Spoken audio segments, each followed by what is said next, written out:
BF Day proudly presents Mr. M's Math Class. Hi, and welcome to episode 20 of Mr. M's Math Class. Yes, episode 20, which is insane. Thank you for joining me today. Just a quick word in the beginning that the content that we're going to go over today is going to be 5th grade content, and it's based on things that I've already taught to the 5th graders, and so 4th graders, you might have some trouble with it.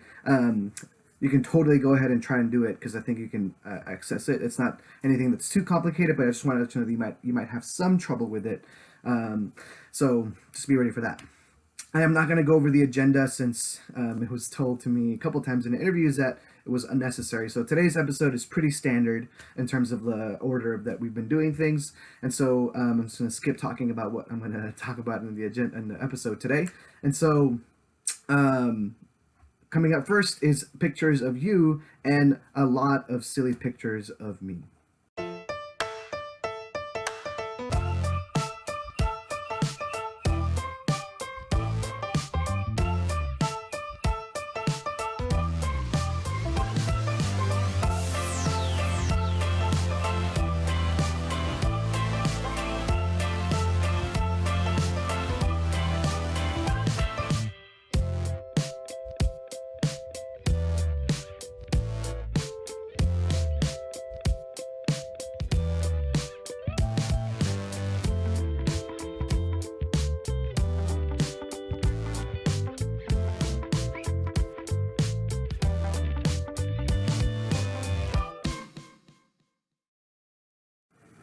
Okay, next up we have our estimation 180 that was provided to us today by Aj. And this question is, how many pages in the Harry Potter and the Sorcerer's Stone illustrated edition?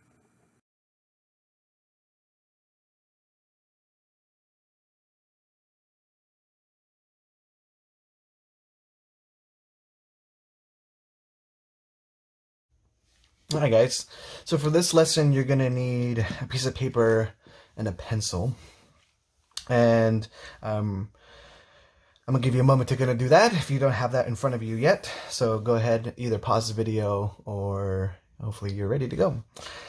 So number 1 says Ramona, her brother Pablo, and their dad are planning to build a deck in the backyard. Here is their plan. So this side of the deck will be 2 meters long, and this side will be 4 7/10 meter long. So right now I want you to think about what would be a good estimate for the area of this deck. So give you a moment there.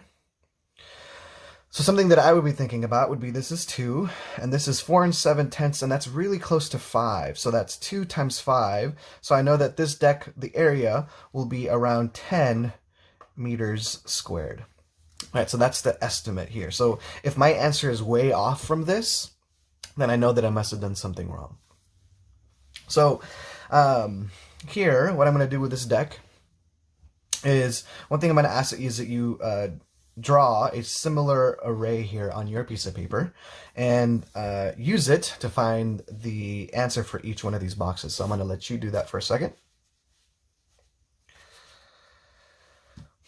And 4th graders, I know that you haven't done this with decimals, and so I'll do that here. So we have here 2 times 4, and this one is 8 meters squared. And here I'm doing 2 times 7/10. And if you think about this, 2 times 7 is 14, but 14 meters, that's already more than this. And if I have to add 8, my answer would be completely off. So I just have 7/10 plus 7/10, which is 1 4/10 meters squared. So now, just like we did earlier in this year, both in 4th and 5th grade, I combine 8 meters squared plus 1 4/10 meters squared, and that gives me 9 4 meters squared as my answer. So that's one way of solving this. Another way of solving this is lighting it up and using the standard algorithm. And again, this is something that I have formally taught in 5th grade math. 4th graders, we haven't gone over this, but I know that a lot of you do because your parents taught you this way. And so we have 4 7/10 times 2, When I'm multiplying, I don't need to align the decimal point. That only applies when I'm adding and subtracting. So there's an invisible decimal point after the 2. I don't have to move it over. It actually makes it more confusing if I do, so I can just leave it like this. So here I have 2 times 7, that's 14. I carry the 1, bring down the 4. That 1 is actually, it is a 1, right? Because we are in the tens place, and I'm moving this into the ones place. 2 times 4 is 8, plus 1 is 9. I have 1 decimal point, and then I have there 9 4/10 meters squared. All right, so the next one, number 2 says, they discovered that they have a little, estimate the area of the deck they've planned. We did that already. That's 10 meters squared. Repeat says, copy the sketch above in your journal, use it to find the actual area. We did that already. Haha, look at that. All right, question 2. They discovered that they have a little more space than they thought, and they can make the deck 2 3/10 meters wide instead of just 2 meters. Now, I want you to add to your sketch, or make a new one if you don't have space in your paper, and find the area of the new wider deck. So I'm going to give you a moment. I'm going to have you pause this video if you want, and actually take some time to see if you can figure that out. All right, so if you tried, I'm going to actually show you the work here for this next one. So your array should have looked something like this. And this top part is what we did up on this question up here, right? So it should be the same. So I'm just going to write the answer, 8 meters squared here, and this is 1 4/10 meters squared. So that should be already there, right? Okay. So the deck here is 3/10 longer. So I have to multiply 3/10 times 4. So I'm just doing 3/10 plus 3/10 plus 3/10 plus 3/10, which is 1 2/10 meters squared. And then here I'm multiplying 3/10 times 7/10. And this one's a bit tricky, right? So I'm going to tell you right now that if I'm multiplying this using the standard algorithm, I'm doing 7 times 3 is 21. 7 times 0 is 0 plus 2 is 2, and I'm done there. And then there are 2 decimal points, and so the answer here is 21 hundredths. Sorry about the decimal point there. So I have 8 meters squared, 1 4/10 meters squared, 1 2/10 meters squared, and 21 hundredths meters squared. I add all those up, so I have 8 meters squared plus 1 4 meters squared. And notice that I put this 1 right underneath the 8 because when I'm adding the decimals, the decimal point really does matter here. So I want to make sure that everything is lined up. 21. All right. So now I'm going to add those up, and sorry that my work is a little sloppy here. See, look at that. So I have 1 plus 0, 0, 0. That's 1. 2 plus 2 is 4. 4 plus 4 is 8. And 8 plus 1 plus 1 is 10. So that is a total of 10 81 hundredths meters squared. Now, if I go back to my estimate of 10 meters squared, that is relatively really close. So the new answer here is 10 81 meters squared. So let's do another one. So let's look at this one here, and so the neighbors down the street from Ramona's family have decided to build a deck into their backyard also.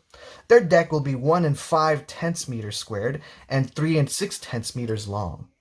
Estimate the area of this deck and write your estimate in your journal. So take a moment right now to estimate what would be 1 5/10 times 3 6/10.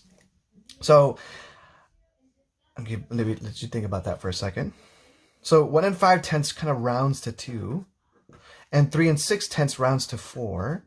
So this will be around 8 meters squared. So the answer should be around 8 meters squared. So that's pretty helpful, actually. One of the reasons why this helps, it helps with trying to figure out where the decimal point goes, and it also helps out with making sure that your answer is somewhere in the right place. So now let's make a labeled sketch, then use your sketch to find its actual area. So I'm going to have you do what we did in the last question. It should look something like this one. So I'm going to give you a moment to pause your video and actually solve this question, which is 1 5/10 times 3 6/10. All right, so your array should have looked something like this. And I'm going to go over and do it. So here I have 1 times 3, and that's 3. And then we have 1 times 6 tenths, which is just 6 tenths. Then we have 5 tenths times 3, and that gives me 1 and 5 tenths. And then I have 5 tenths times 6 tenths. And again, I'm going to just multiply that just to make sure that you can understand this. This is a little tricky. 6 times 5 is 30. And 6 times 0 is 0, and plus 3 is 3, and then I'm done. And then there are 2 decimal points, and so the answer is actually 3 tenths or 30 hundredths. So I'm going to write here just 3 tenths. So I have 3 plus 6 tenths plus 1 and 5 tenths plus 3 tenths, and I'm going to add those up, making sure that I'm lining up the decimal points. So I'm going to put 3.0 just so that I know that there's a decimal point there. 1 and 5 tenths, 6 tenths, and 3 tenths. I'm going to add those up. 5 plus 6 is 11. 11 plus 3 is 14. That's 1. Carry the 1, and then leave the tenths there. 1 plus 3 plus 1 is 5. And so the answer is 5 meters squared. Now, you might be thinking, hey, isn't that like way different from this? If you think about this, 1 and 5 tenths, 2 is less, 2 is more than what this is, and this is 4 is also more than what 3 and 6 tenths is, and so it's okay that our answer is just a little bit off, because this is actually correct, 5 and 4 tenths meters squared. Now I'm going to show you 2 other ways to solve this exact question here. Partial quotients, partial products method is very similar to this. So if I'm starting off here, I do 5 and 5 tenths times 6 tenths, and that gives me 30 hundredths. So that's this box right here, right? Then I move on to 5 tenths times 3, and that gives me 1 and 5 tenths. Okay. Next one, I have 1 times 6 tenths. And that gives me 6 tenths. And then the last one, I have 1 times 3, which is just 3. And then I add all these up, and I get, again, 5 and 4 tenths meters squared. And then the standard algorithm, which is, I'm sure, probably the most familiar that all of you have. Here I have 5 times 6 is 30. One of the things that I like to do with standard algorithm, with doing decimals, is that I'm just going to ignore the decimal points for now. So let's worry about them until the end, okay? 5 times 3 is 15. 15 plus 3 is 18. Now you might notice that 180, or 1 and 8 tenths, is these combined together. It's kind of cool. So I move on to the next decimal, to the next place value, and so I put a 0 here. 1 times 6 is 6. Ooh, and I got to make sure to cross this 3 out because I want to get confused and add it because it was from the previous digit. Then we have 1 times 3 is 3. I'm going to add those up. 6 plus 8 is 14. And then 3 plus 1 is 5. Now, this is where the decimal points come in. If you notice, there is 1 digit after the decimal point here, and there's another one. So that is a total of 2. So I move the decimal point over 1, 2, and I get 5 and 40 hundredths meters squared. And that's the same as 5 and 4 tenths meters squared. So you can see here that all 3 of these ways are how you can multiply. So after this, I'm going to talk about one really quick thing called exponent form that you're going to see in the last worksheet. So that comes after this. All right, so we're going to go over 2 more things here. And we're going to do some quick review here.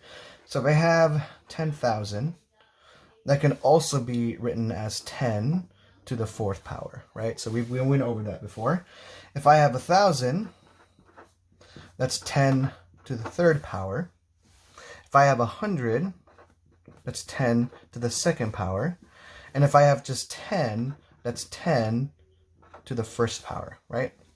And this denotes that I'm multiplying 10 by itself 4 times. And you might have also noticed that there are 4 zeros after the 1, and that correlates to that 4 up there as well, which is a really interesting coincidence, or that's how our math works here. And then 10 to the third power, I'm multiplying 10 3 times, just gives us an answer of 1,000. With 100, I'm doing it by itself twice, and then 10 to the first power is I just have 10. Now, one thing that I didn't go over last time, this is where the new things come in, is if I have 10 to the 0 power, no matter what number it is, that will always equal 1. And you'll learn why in 6th grade math, but that's a really interesting discussion that I remember we had in 6th grade math this year, but I'm not going to go over that right now. And then if I want to show a tenth, that's where negative numbers come in. So this would be 10 to the negative 1 power, and that is 1/10. Now, if I want to show 1/100th, I wonder what your guess would be. This would be 10 to the negative 2 power. And then lastly, if I had thousandths, what do you think that would be? You're right, 10 to the 3rd power, which is really cool. So just want to kind of quickly go over that. That is something that I did not go over before. And then the last thing I want to go over, and this is in your worksheet, but I'm going to go over it here. If I had this number, 365 and 25 hundredths, this would be called standard form. This is where we have just numbers. So this is standard form. And then we have word form. And word form would be how I would say this out loud. So this would be 365 and, because that and is a decimal point, and 25. And because this 25 hundredths ends in hundredths, that's what I end with. 365 and 25 hundredths. Let's say I just had the 2, this would be 365 and 2 tenths. Or if I just had the 5, it would be 365 and 5 hundredths, because that's where it ends. And so that's what it is here. Now, I've taught this before, so this is review as well. And then we have expanded form. And again, I have also taught this, but this one would be taking each place value, digit, and telling us how much is worth. So that 3 isn't just 3, because it's in the hundreds place, it is 300. So this would be 3 times 100. And then this 6 is in the tens place, so it's 60. And so I have 6 times 10. Plus 5 is in the ones place, so it's just 5 times 1. Plus, this is in the tenths place, and so it's 5. So it's 2 times a tenth. And lastly, we have 5 hundredths, and that would be 5 times 100th. Now, this is where the new thing comes in, and this is called exponent form. And for exponent form, you can actually use the work from here, but instead of writing 100, you're using the exponent form. So this would be 3 times 10 to the 2nd power, plus 6 times 10 to the 1st power, and then 5 times 10 to the 0 power, because anything to the 0 power is 1, plus 2 to the 10 to the negative 1 power, because that's a tenth, and then lastly we have 5 times 10 to the negative 2 power, which is hundredths. So same thing as this, and you're just using the exponent form for each one. All right, so really quickly, I want to talk about the worksheets for today. So you have 3 worksheets, and I'm going to show them to you right now, just so you can see them and I can talk about them with you. So the first page is a review from the last lesson. So if you forgot how to do any of these, you can go back to the last lesson, just go to that specific spot and kind of review that for this page. So again, that's review. The second page is what we did today. So you'll notice that it's very similar. We did the area model, we did partial products, and then the standard algorithm with multiplying 2 decimals by each other. So this one should be pretty straightforward. And then the last page is a little bit of review along with some of the things that we learned today, like the exponent form. And we talked about the negative powers, which denotes tenths, hundredths, and thousandths. And there's a little bit, this top part here is just review for you to kind of see that. And then there are 2 questions here in the bottom. So you can use this whole thing on top as your reference. So make sure to use that if you're confused about how to do some of this. But this bottom part actually gives you an example and then two questions. So half of this worksheet is just kind of an example. So just be ready for that. And then the other thing I want to share is the new mural, which is a Quidditch match. It is made up of 6 different pages here, and it looks like it's a Quidditch match, and it looks like Harry is looking for the snitch. And then there is also a new Ken number 10. Again, the mural and the Ken is optional. Those are just extra things if you want to do kind of other things as well. The worksheets should be worked on, so make sure to do that. Also know 4th graders, it is somewhat challenging, so I do want you to attempt it, but if you're completely lost and it's super hard, don't worry, we're going to go over it next year, but it is always awesome, just because you're a 4th grader doesn't mean you can't try, so you should totally try. All right. All right, thank you so much for joining me on episode 20 of Mr. M's Math Class. For today's goodbye message, I'm going to say a couple things. One, that there's a reminder, the quarantine challenge question is due next Tuesday, so make sure to turn in your question before then. The pie memorization contest will happen next Friday at 2 o'clock via Zoom. And right now I have 5 participants, 1 from K through 2nd grade and 4 from 3rd grade through 5th, so it should be pretty interesting. I'm hoping that I'll get some more participants. If you would like to watch, I will send out the Zoom link later today, and you can watch. If you want to come in, you'll have to turn off your video, mute yourself, so that you're not distracting the participant. And then at the end of their recital of pi, you'll be able to kind of cheer them on and turn your video on at the end of each participant. So I'll send more details about that later today, but just kind of wanted to talk about it really quickly here. And then I also do need more estimations. And as you notice, if you've been watching the videos and in the interviews, specifically the interview episodes, a lot of kids have mentioned that they want to see more video estimations. And so some of that might be if you can have somebody time you on how fast you can bike from one place to another place or run from one place to another place, and then just have a video of that while somebody's timing it. That would be great.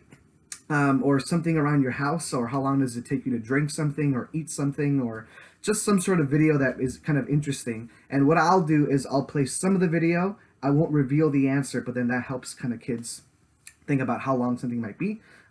So if you have that, that'd be great. If you can't make a video and your estimation is something else, that's totally fine as well. I just wanted to put a special plug for kind of that specific video response, since a lot of kids mentioned that in the interviews. But thanks again for joining me. Here is the answer to the estimation 180, and I'll see you next week.